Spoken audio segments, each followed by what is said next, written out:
Here, I thought I wasn't going to do a video today. Holy shit. We live in an age where there are very disingenuous people who work in journalism, in our classrooms, supposed teachers, people who are indoctrinated out of centers of education that are actually built to propagandize the population, distort history. They have no respect for it.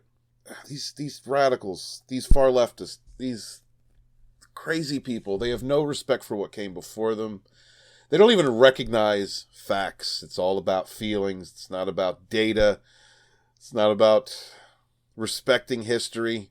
I mean, a lot of times I do a talking about entertainments because that's more or less what I started my channel on.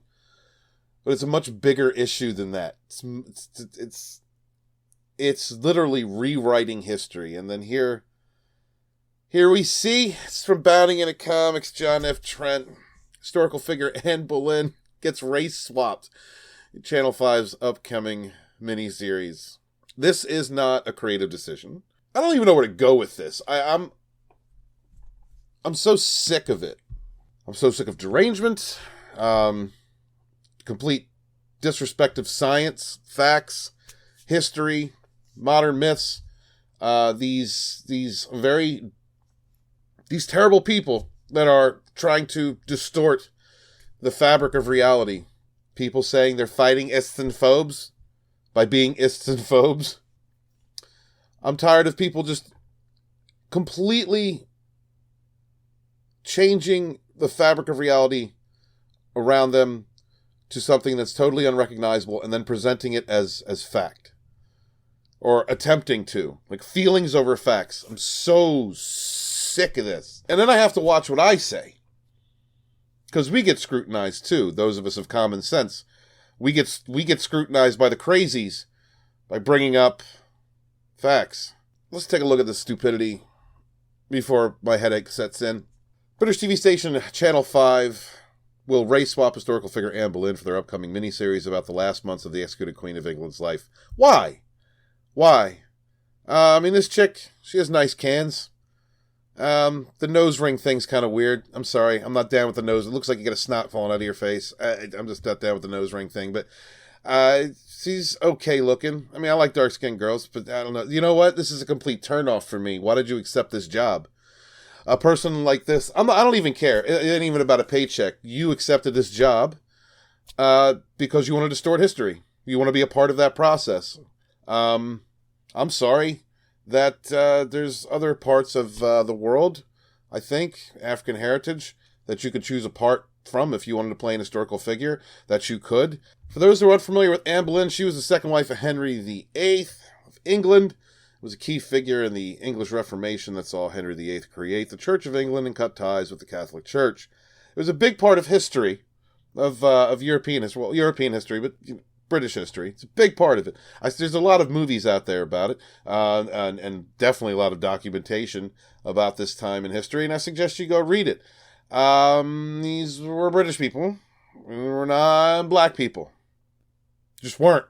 It's in the same vein to me that I tried to start watching Cursed, that Netflix series, Pre-Cuties, that Netflix series, and then, which I don't mind a new take on her theory and lore, mind you.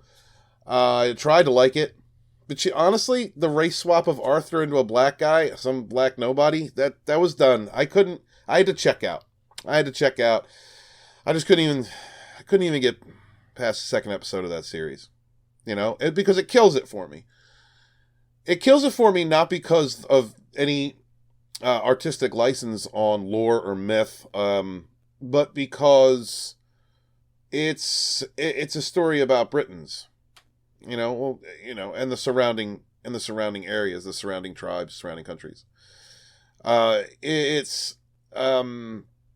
just check out. We're inundated with just idiocy. People who live in different realities where they identify as animals and things that they are just not, and then they shame you for not being a part of their delusion, their mental illness. And honestly, when it comes to reswapping historical figures and presenting it as an historical tale, that's delusion. It's complete and utter delusion. I'm sick of it. I really am. And it's not going to stop. Understand that's not going to stop. These people have these nut jobs. These fanatics are in all kind. They've infested all types of entertainments and journalists. Just saw Don Lemon and that idiot that's sitting next to him. I don't even care. Homo, whatever his name is. They were called people who support Donald Trump drug addicts. Like, these people have any reason to talk. They are so disconnected from reality.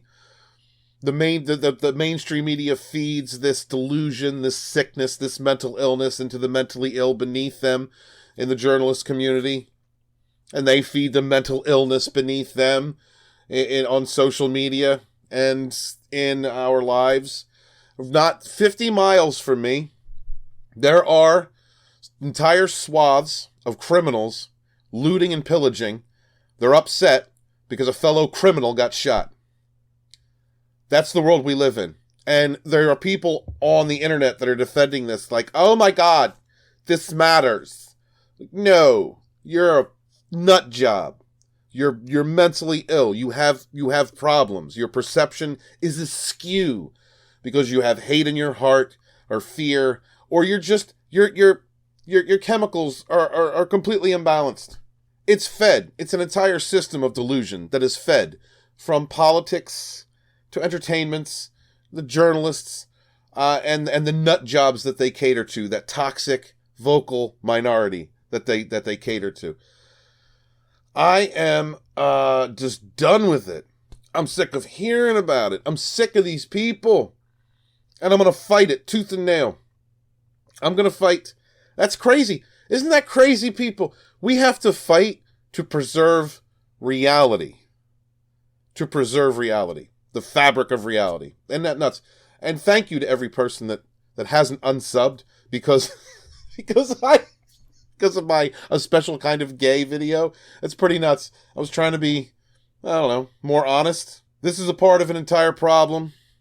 A system of problems that I am fighting in my books, the Fandom Menace volumes, which is about entertainments and the pushback against these types of insane people, these nut jobs in entertainment using our modern myths to condition our children, to create entertainments that will feed into their minds the most inane gobbledygook nonsense so that they can justify distorting reality to this point. Please go check out Bounding into Comics. Please go check out my Indiegogo below. I appreciate every share. Please remember to like, comment, subscribe. And, jeez, man. Keep fighting for reality. Be good to each other. Peace. The main thing is to protect these characters. Make sure that they still continue to live in the way that you created them. And that the universe of Star Wars continues to grow.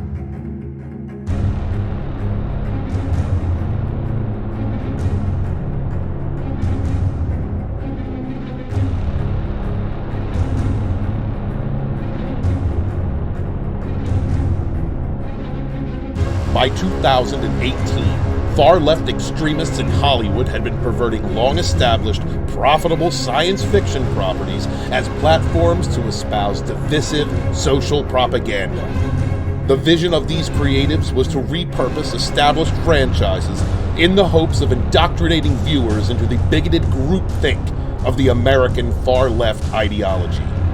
Insanely wealthy producers and adult pretenders set to shame any fan who would not capitulate to their false narratives of virtue, using long-established weight in the legacy media to drive online hate mobs to attack any who dared speak against the woke narrative. Yet there were those who would not kneel before this oligarchy of money, media, and extremism. Those who had known the truth. Fandom is for everyone. The Fandom Menace Volume 2 covers the events of the year 2018, as a group of independent creators rose up together, inspiring the Star Wars fandom to speak out against the flagrant misuse of a property that was not meant to inspire division, but hope. Volume 2 will cover the voices who spoke out against cancel culture, such as The Gospel According to Mark with a C. Thank God for Star Wars fans. If only Rian Johnson had said the same thing. Mecha Random 42. Star Trek, to me, is a hopeful, optimistic view of the future. With chapters written by Stephanie Janicek, Smuggler's Cantina. They're not answering any of the questions that the real fans want to know. Jesse Milestone of Mindless Entertainment. And I'm going to warn you right now, this here thing you're about to watch is probably going to involve a lot of yelling and a decent amount of swearing. Itchy Baka of Disney Star Wars is dumb. But this doesn't explain why, after Disney's acquisition of Star Wars, George would attend the premieres of The Force Awakens, Rogue One, The Last Jedi, and Solo. And the Overlord himself, Dictor Van Doomcock. Greetings, my friends. Our pop culture is under assault by corporations who would rather destroy our cultural heritage than build respectfully upon it. This is an historical documentation of a group of people in the late 2000 teens who would not bow to the very worst in humanity, seeking to separate us along political lines while using our beloved modern mythologies to do so. They did not kneel. Will you? The Fandom Menace Volume 2, Rise of the Rebellion.